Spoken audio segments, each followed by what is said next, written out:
Welcome to the Mild Opinion Podcast. I'm Luke, Logan. and today we're going to be talking about Marvel, and we're going to start off by hitting some of our big, relatively hot takes. Some of them are lighter than others. But yeah, just to gauge each other's thoughts on some things we might not entirely agree with on each other.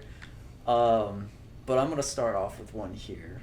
And I wonder what you'll think of this, because this isn't something I've seen like hotly debated, but it's something that I've heard they might be doing. I personally, in Spider-Man Brand New Day, do not want to see MJ or Ned. And for that matter, I don't want there to be any sort of romantic thing at all with Spider-Man. I kind of just want it to be the focus of like him getting back to being like the friendly neighborhood Spider-Man after everything that happened. Yeah, I can agree with that. I feel like if there was a way for them to, give him a love interest that wasn't MJ after everything that happened, stuff like that, now might be the time. Not necessarily in this movie, but soon, you know what I mean? Because I feel like eventually something will happen to where he figures out to how to patch stuff up with Ned and MJ and all that. But like in this movie specifically, I can agree with not having like a love interest or anything, or not seeing MJ or Ned at all, because I feel like there's gonna be like a lot like him finding himself, also Hulk and Punisher being in it and all that. I'm like, I feel like there's just gonna be too much going on, especially if they're like involved in what's happening like pretty heavily. There'll be too much going on for them to also do the random side quest romance stuff and all that. Because also that was a big part of what already happened. You know what I mean? In the three Tom Holland Spider-Man movies that we already had, the friendship, romance, all that side quest stuff has already been a part of like all of those pretty heavily. Yeah. So I mean, it's par for the course too with Spider-Man that he always has like his MJ or like Gwen, or has his like flirty things with, is it Black Cat? Mm-hmm. Yeah.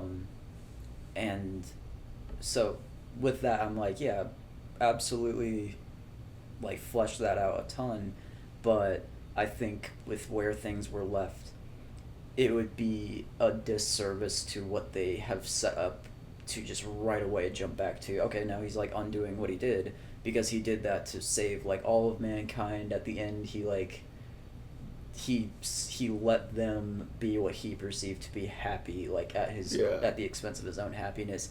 And to see them jump right back on that right away would kind of just make me be like, really? Did they really have to do that? It'd be kind of pointless. Yeah, because there's been rumors that there'd be like a few years time jump from like then to now where we'll see him next. But to us, that's like the last time we've seen the Spider-Man. That's the last thing he did. Yeah. So I wouldn't.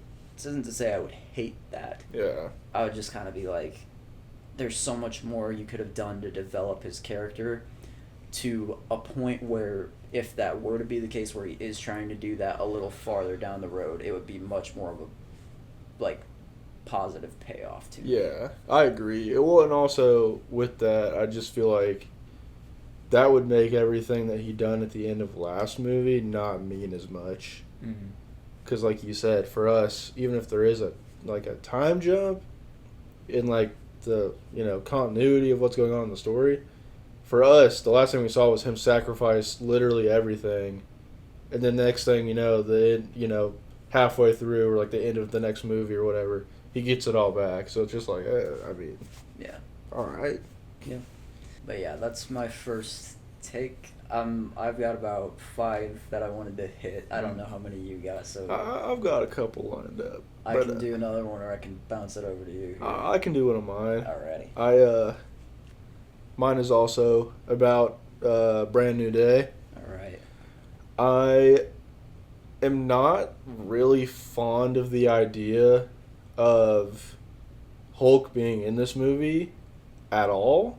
I think they could do some cool things with it. I've seen some cool theories. And I know it's not really that hot of a take, because I've been seeing a lot of people online and stuff also kind of being like, dude, like, all this stuff happened with Spider-Man in the past, like being like part of the Avengers and stuff with everybody else, you know, in all the recent movies that he's been in and stuff like that. And then with other Spider-Men from the past, which don't get me wrong, that was cool. But like we've talked about it too. Like it kind of just seems like he needs to be on his own for once. You know what I mean? Like it needs to be just him. So I think from what I've seen theories and stuff about like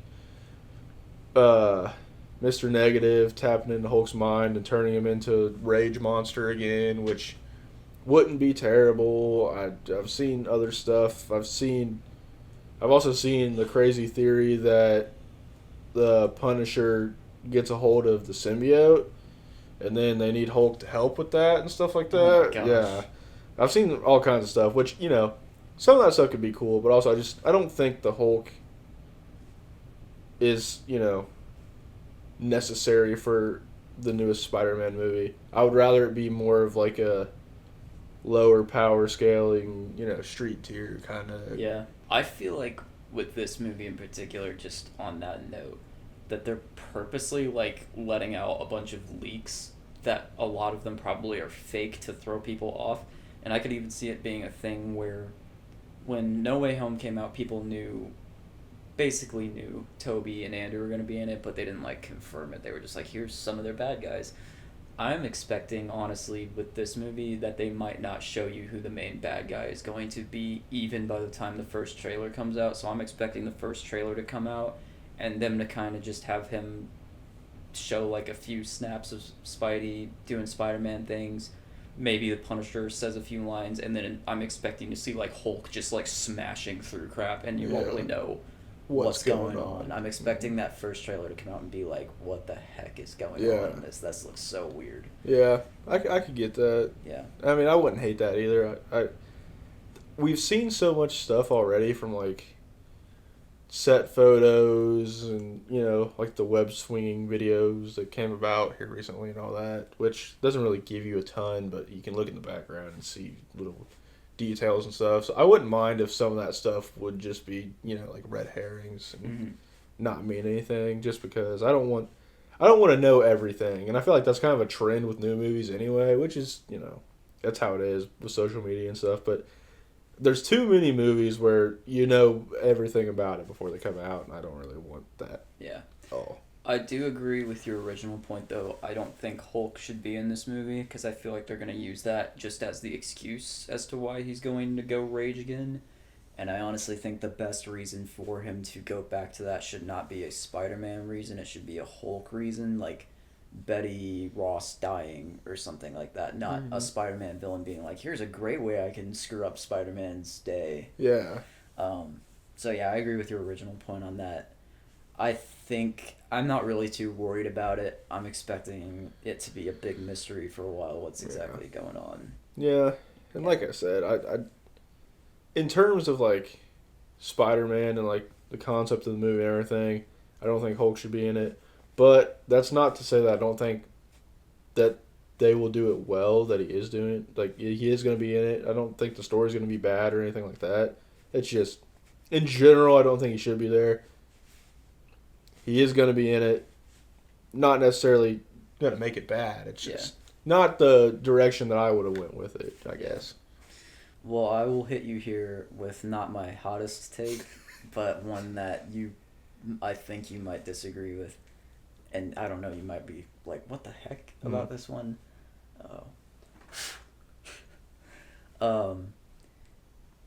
Is I think, and this is from a personal enjoyment thing, I think I enjoy Guardians of the Galaxy 2 more than the first Guardians of the Galaxy and the third Guardians of the Galaxy. Alright. I mean, I could get behind that. I think a lot of people will disagree with you on that front. I think so too, yeah. But that's okay. In my experience, my watching experiences and stuff, and just how much I like them all a lot, like a ton. I do really like Guardians 2. It's kind of hard to rank them because I like them all so much. I don't know if I would put it above 1 or 3. I I do like 1 a lot. Like, it's a fun story and everything, and you meet everybody for the first time, and it was really cool and all that. Yeah. I don't necessarily. Don't get me wrong. I like all 3 of them. Yeah. I honestly, this might be a hot take in itself. I think for me, 1 is last. There's just something about it. Like, I like them better as a team. I like what they have established already in like 2 and 3. But yeah, for me, 1's probably last. I think the best one depth wise, like emotionally and just like what's going on and everything, is definitely 3. Also, I just like Adam Warlock. I think he's cool. Yeah, he's cool. I think 3 would probably be my favorite, but then I think I'd put 2 second. So I guess just reverse order for me. All right. I just think 2. I don't have necessarily huge reasons against any of them. I just watched 2 and I enjoy it a lot, and I like the whole story with Yondu and Rocket, like going alongside what's going on with the others, and then when they all come together, like that fight against Ego's like great, and I think Ego's a good bad guy, and he has like he has like a supervillain plan, but I think his supervillain plan is so like if he got away with that, that's like holy crap. Yeah. So it really makes it to me. Well, I guess you could say that with any of them though. But it really makes it to me like when I'm watching that, he literally almost annihilates all of existence, like, and like I don't mean just like Thanos snapping his fingers. I mean like he almost destroys everything, and just becomes everything. Like that's pretty like hardcore stuff. But also, I think the second one, they're all hilarious and so funny. But I feel like the second one has some of the jokes that like stick with me the most. Over in comparison to the other ones, I think 1 when I watch it is funnier, but I just think 2 has a very good balance of like stakes, the family aspect, and also like reinforcing that Star-Lord is like their leader, and like the emotional arc of everything comes down to him and Yondu, and I think that's what sets that apart for me on the other ones. Not to say the other 2 are not great, because they are, and it's honestly kind of a close call. But I like the second one the most, and I know a lot of people really don't like the second one. Yeah, well, that's kind of how I feel about it, too. Like, I feel like a lot of times whenever we talk about stuff like this, especially, like, our hot takes or whatever, or anytime we have, like, a controversial take on something, a lot of times in, like, some of our comments and stuff, people are like, they'll really grab onto that and be like, are you kidding me? Yeah. Like, I'm not saying I hate the first Guardians movie. I love all of them. Yeah. They're, right up there with each other. I'm just, the ones that I prefer more is 3 and then 2 and then the first one. I don't hate the first one. Yeah, I don't hate the other ones, and people can tell me I'm wrong. That's okay. Yeah. I just generally like the second one more than the other 2. All 3 of them have awesome parts. There's not really a bad Guardians movie to me. Yeah. Yeah. Okay, and then I guess we'll move on to my next take. Yes. This one's definitely a hot take for sure. Oh. But I personally didn't think Phase 5 was that bad. I think the worst part about Phase 5, some of the shows just really, I think, is what turned people away from it. There were so many of them, and there were a lot of them that weren't great. But in terms of, like, movies, like, yeah, they weren't all winners, but also in, like, some of the other phases, we also had the same thing. I think people skip over that because of, like, how good the Infinity Saga was, like, as a whole. But, like, not all the movies in the Infinity Saga are great. You know what I mean? And I feel like in Phase 5, we had some great movies. And I think a big part of it is, like, people don't like how there's not a lot of cohesiveness in Phase 5, which is fair. I understand that. But, like, the movies and stuff itself, well, I mean, honestly, like, there were, like quite a few of the shows I enjoyed, too. Don't get me wrong, I hated some of them. But, yeah, in terms, just movie-wise, at least, I enjoyed Phase 5 quite a bit. Some of them, like I said, not as great as others, but it's like that with, every single one of the other phases as well. I mean, you get a couple of them that just aren't great. That's just how it is when you're coming out with, 6, 7, 8 movies in one phase. Yeah.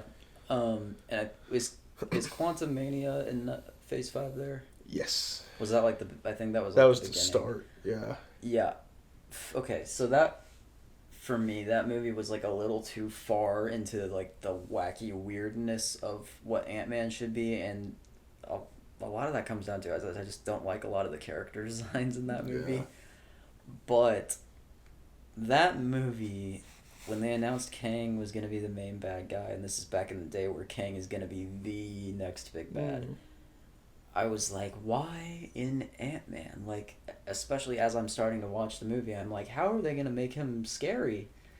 And then it, like, because everything else in that movie was so, like, goofy and kind of wacky and corny and stuff, I feel like his presence in the movie was so much more like it cut through.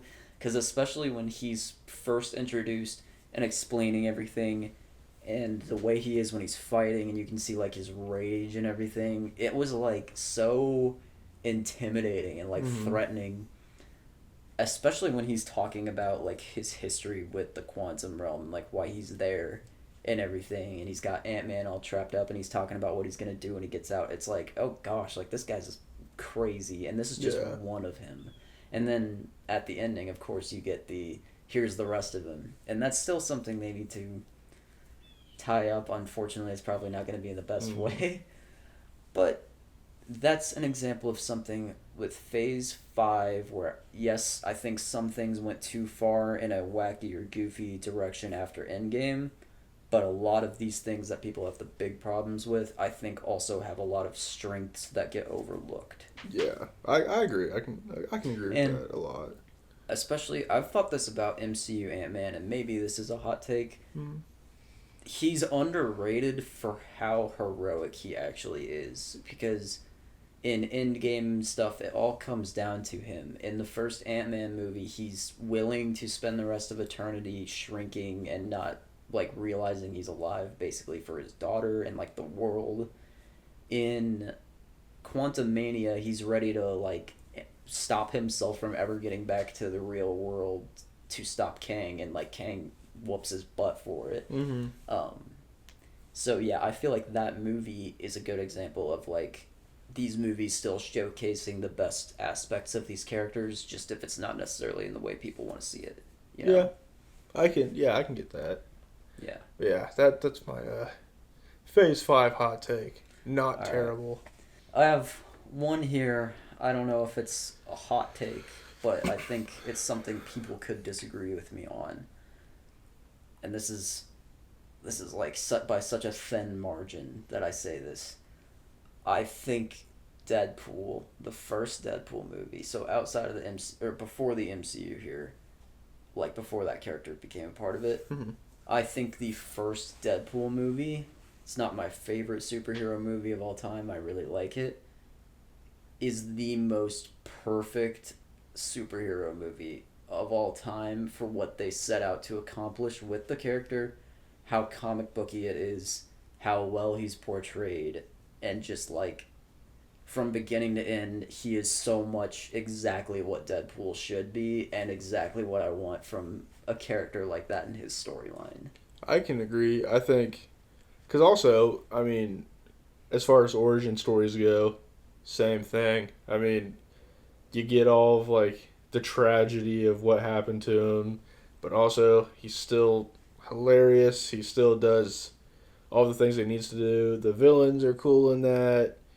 I mean, I think that the first Deadpool movie just kind of gives you everything that you need to out of it, and it's not anything like extra. Like it's like exactly what it needed to be. Yeah, and some more things about that I think like weirdly play as a strength to that movie. Something that shouldn't be a strength of that movie that they make a strength of that movie is the fact of how confusing and like discombobulated the X-Men movies are up to that point of like who's Professor X right now and stuff. They like do a great job of making that the butt of the joke and making like the messiness of that a strength of like that Deadpool can be like, yeah, what the heck? Like there's a part where it's Colossus is trying to get him back to the X-Men mansion and he just outright goes like, we're gonna go see the professor, and Deadpool's like, which one, McAvoy or Stewart, and just stuff like that. I think is great, and it's such a good showcase of his breaking the fourth wall, how insanely skilled he is, and like how powerful his mutation is, and just making it like he's just after some guy named Francis. Like, is perfect to me. Yeah, I can agree with that. Yeah. I don't think that's really a hot take. I don't think it's a hot take. I think there's arguments to be made more so for other superhero movies for people to say like, oh no, this is the perfect one. Yeah. But in terms of taking the comic book character and putting him into a movie, and the storyline that goes with that movie, to me is the most perfect superhero movie across the board. I can get behind that. Do you have any more hot takes you'd like to share? I have 2 more after that. I have one more. This one's pretty big. All right. This is probably I said to you earlier, we may or may not disagree on this one. I don't personally love when they take a lot of the MCU characters and they throw them all in together to do the same thing. Don't get me wrong, when they done it in Endgame, that was cool. That was what needed to happen.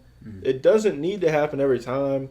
And part of me, when I saw the cast list for Doomsday, I was like, man, like, I don't know if we need that. You know, because there's some things where, like, a lot of them get involved. And they're all involved, and it's going to be big and all that. But I didn't necessarily, which I guess it also depends a lot on, like, the story. But I did not think that we needed that in Doomsday, especially because there were so many in Doomsday. Because we're going to have it for Secret Wars. Yeah. And I don't really think we need it, like, back to back like that. Because I'm like, I know they kind of had the same thing with, like, Infinity War 2, where it was, like, a lot of them, but not all of them. And then they done, like, all of them. And that was fine the first time. But I'm like, every time a big bad comes, we don't need to see literally every character that we have stake into at once. Yeah. Especially, cause, like I was saying, we don't need the Doomsday and then Secret War because for the story to make sense, and if they do it comic book wise, we need all of them in Secret War. Like, they have to be in Secret Wars. Yeah, I would say, obviously, it's like they're at a point where they want to show their biggest cards and be, like, really flashy with it. So, Doomsday is like every character we know right now, and there's sure to be more, and then some. So it's like, we have all the characters in the main MCU right now who are going to be, like, the faces of right now. So, like, Cap, or, like, Sam Wilson as Cap, the Thunderbolts, who I'm literally like, what are the Thunderbolts going to do against Doom other than Sentry being there and being like, oh, I can just do this.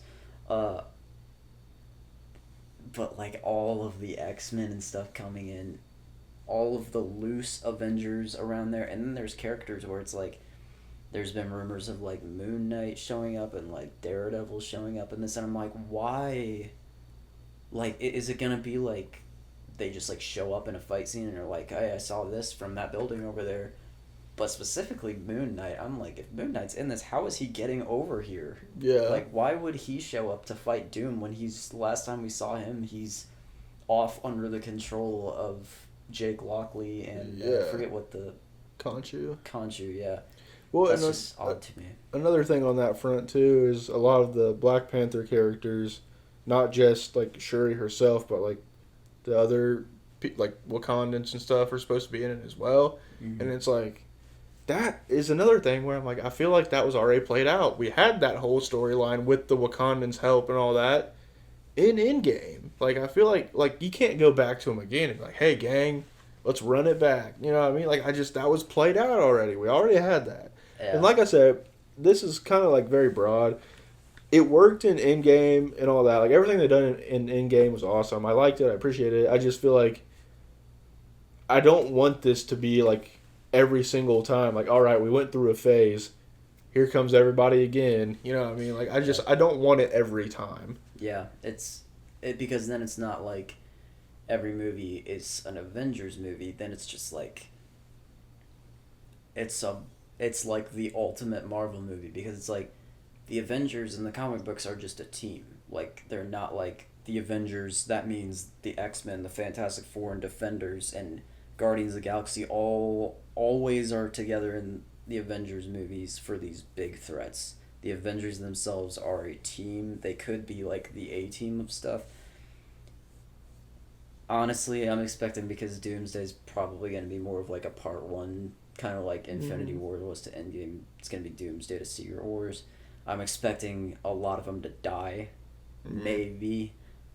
But I think you can't introduce Doom and be like, oh my gosh, he's so scary, without him taking out some people we've seen for a while. So I'm not necessarily thinking it's going to be they're all at once going to be in the same place. I think it's going to be that there's factions like working on something, and that like Doom will be a problem to each of them specifically, and they are a problem to him that he has to deal with. So I'm not expecting it to be like, oh, the Thunderbolts meet the Fantastic Four, and then they're like, now we have to call the Guardians of the Galaxy, and for whatever reason, like, we need help from an alternate universe, so call the X-Men.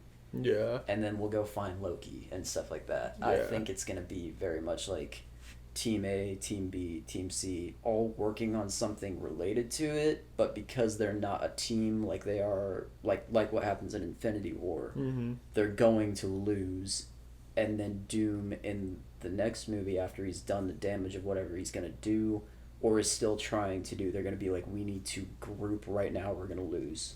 Like, bad. Yeah. And I mean, I kind of hope it works out like that. And one more thing before you get on to your next hot take is that I wouldn't mind going back to the formula of the first two Avengers movies, where it was like, because don't get me wrong, there's a time and place for like the big giant scale Avengers movies, like Endgame and Infinity War, and then what appears to be Doomsday and Secret Wars. But like, you can also throw in more of the like, you know, just big threat, one team. You know what I mean? And the next one, big threat, one team. Like, you can throw that in there as well, which I think they're kind of getting more toward that, while not being Avengers movies, I guess, because like Fantastic Four kind of will fall into that realm a little bit because they are just a team. So I guess those movies kind of fall into that a little bit. I'm sure X-Men will probably definitely fall into that category a bit. Sure. So it just won't really be the Avengers, I guess, but I don't know. Just big threat, smaller scale team, rather than massive, like, you know, universal threat, everyone that we know. And there is a place for that always. Yeah. Like, to have, like, we need as much help as we can get, or this guy has pissed off so many people. And that's like with stuff where you think about, like, World War Hulk, where, like, Hulk is coming back to get revenge on Earth as a whole. So they're like, we need everybody right now, like, or we're going to die. There's a place for that. I think after Doom, they should take, like, a harder look at that. Yeah. Yeah. So that's a good take. I think part of that is it won't necessarily feel like, oh, it's the Avengers, because I don't think Sam Wilson being like, here's my Avengers, is going to have, like, the Fantastic Four being like, yeah, we're Avengers now. They're not going to do that. So, yeah, I agree with you on that. I'll save my one for last, but I'll jump to one here that's less of a hot take to you, because I think you feel mostly the same for this. But to some people, and this goes with something we've talked about before with people switching up on movies after they release, Shang-Chi, however you pronounce it, is a top-tier Marvel movie. And I say that because it is an introduction of the MCU into, like, the full fantastical, while also staying, like, in the mainline MCU. And it does a great job of that. It has awesome fight scenes, a great villain. It has, like, ominous thoughts of what comes next. The only issue with the movie is I'm like, why haven't I seen Shang-Chi again? Yeah. Since this movie's come out, people are switching up on it and being like, no, that movie was awful. And I'm like, why? Yeah, it, like, kind of flew under the radar now. But it's like, what was so bad about it? Like, tell me what was bad about it. Yeah, Seriously. I agree, because I think Shang-Chi was an awesome movie. And also, they done a really great job on it, especially it being the origin of a character that a lot of people didn't even know about. Yeah. And he was awesome.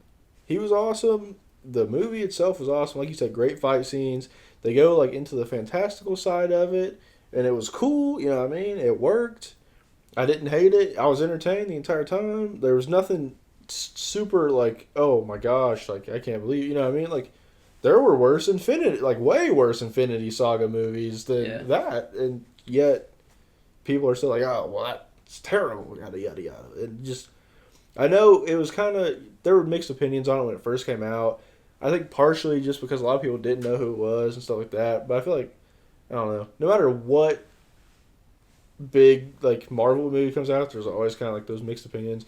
But I feel like in general, like most people were talking about it, it was good, and then all of a sudden everybody's like, "Oh, that movie was terrible." It was part of I don't get it. I don't get it either.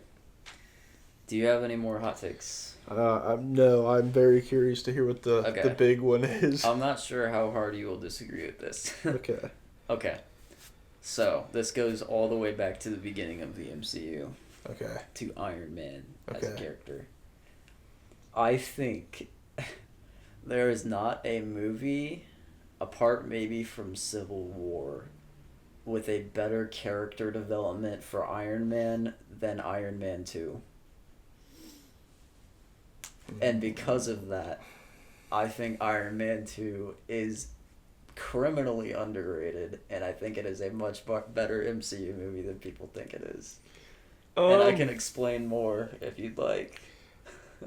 Well, I would just like to start off by saying that I have recently been watching the entirety of Marvel. All right. From the beginning. So I've just gotten through. I'm on, well, about to watch Guardians of the Galaxy, the first one. So I've gotten through Avengers. I've gotten through all the Thor movies. Just finished the Winter Soldier. So I've seen all the Iron Man movies within the past month. And I don't think Iron Man 2 is terrible, but I definitely don't love it, like, at all. I think Iron Man 1 is what it needed to be. Iron Man 3 was just awesome. I mean, it's just a cool movie. Also very underrated. I'll agree with that one. I think seeing the different suits and kind of everything like that. But anyway, back to Iron Man 2. There's just something about Iron Man 2 where I'm like, this just, I don't know. I know he does progress a lot character-wise in Iron Man 2, but there's just something about it to where I'm like, I don't know. Because also, Tony was like a rude playboy billionaire in like the first one. That's just who he was, Tony Stark. Mm-hmm. In the second one, it feels like he was somehow worse. But also, I mean, he did progress as a character, I guess. But I don't know. There's just something about the second one that I'm like, I don't know. Like, I don't like Tony near as much. The storyline to me isn't great. I don't love Whiplash. Okay, yeah, that's fair. Yeah, He's not a very good bad guy. I don't think Justin Hammer was a really good bad guy. I mean, I think he's literally just trying to be like Stark but worse. Mm-hmm. So I'm like, I don't know. There's just so much to it that I'm like, I don't. All right. Okay. Now, okay. So with why I say this about Iron Man 2. One, although they don't like outright go into it, it deals with a lot of stuff that Iron Man deals with in the comic books, this is why I say I don't outright address it, is like alcoholism. They really go into his self-destructive habits, and I think from beginning to end of that movie, he has the thing where he thinks he's gonna die. He's kind of dealing with like the real world circumstances of like, here's what like Iron Man, like you think Iron Man is this, but it's actually can be more dangerous than you think. So like the way he responds to that, I feel like is very much like, yes, in the first movie he doesn't become the perfect Tony Stark that you want him to be, and I think with him then realizing there are actual consequences to this, it's a big growing up moment for him. And in dealing with thinking he's going to die and the alcoholism and all this stuff, I think that in the first movie it's like kind of a real world slap in the face for him where it's like, oh crap, like this is being used to kill people. In the second one it's like okay, it's time to actually like grow up and take care of myself. And like the idea in that movie that he's dying and he can't figure it out, and then that he comes up with a solution to the problem that is stopping him, like stunting him at everything, I feel like is fundamentally what he should be, where it's like there's not a no to any question, there's just a how do I find the solution to it. And it's like you see that moving forward so much where it's like, yes, he gets carried away with that in Age of Ultron, but when it comes to Endgame, he can't sit on the idea that maybe he can do something, so he finds out how to do something to help everybody else. So with that also, I think that's reflected in the character of Justin Hammer, who I agree is not the greatest villain, but he's a good mirror to me of what Tony runs the risk of being, which is like in the first movie he was selling his weapon, or like his weapons were being sold to like terrorists and all this, and as opposed to like going for the fame and profit of it, he chooses to do the right thing. Justin Hammer is like the dark reflection of that, where he's like, I want my stuff on top, I want to be the big bad. And he is then like a reflection of what would happen to Tony if like he went down that path. He would have been a criminal. And just overall, I don't like Whiplash as a bad guy, but I think what his motives are for Tony, not necessarily just that like his dad passed, but to basically show him up and be like, just because you think you're this strong does not make you that strong. It's like a good point moving forward, and it's something that's touched on in a lot of ways with a lot of these movies, especially like Civil War, where Vision's explaining like, oh, the more powerful we get, the bigger bads we're gonna face and stuff like that. It's like they can't do everything. So I think there's just a lot of aspects of Tony's character that moving forward are so important to hold up in him that begin really wholeheartedly in that movie. Yeah. If that makes sense. Yeah. It's kind of a messy explanation, but yeah. I mean, I guess I can see that. And I think, don't get me wrong, I think Iron Man 2 is definitely like a stepping stone character-wise and did set a lot of things into motion for how Tony is for like the rest of it. But I feel like Iron Man 2 was necessary, but like I said, I just don't know. I don't think it's underrated, because I think I can understand where a lot of people don't like it, but I do think it was necessary. And I think the character development was good with Tony and all that. I don't know. The movie itself, it's fine. I don't love it. But I do agree with what you're saying. Like, character-wise and all that, like, it definitely was necessary for Iron Man and all that. Like, the things that happened, the events of that movie were definitely necessary. So I guess if that's, like, if you want to, like, put it in that light and base it off of that, then yeah. Overall, though, just, I don't know. Not a great movie to me. In terms of MCU stuff, there's just better stuff to watch. But I see what you're saying. yeah. I don't completely disagree. I just think it's very much like in the first one he realizes he has to change, and in the second one he like grows up with that idea because of like the consequences that are still following him, and kind of coming to the realization of being like, just because I'm have good intentions doesn't mean only good can come from it. You know? Yeah. So it's not my favorite movie. I understand people's dislikes with it. It's definitely not flawless to me. Like, Hammer and Whiplash should have been way different in terms of the threat they pose. And just, like, Justin Hammer's so, like, unserious of a bad guy, too. Yeah. But there's a lot of aspects in that movie which I feel like some people see as weaknesses, which to me, I'm like, I can see, like, the strength of the character in that, though. So that's why I say that as my hot take. Yeah, that's fair. Yeah. Do you have any more hot takes you'd like to hit with Marvel for the time being? Nope, I think I got them all for today. All right. This has been the Mild Opinion Podcast. Thank you very much for listening, and we'll see you next time.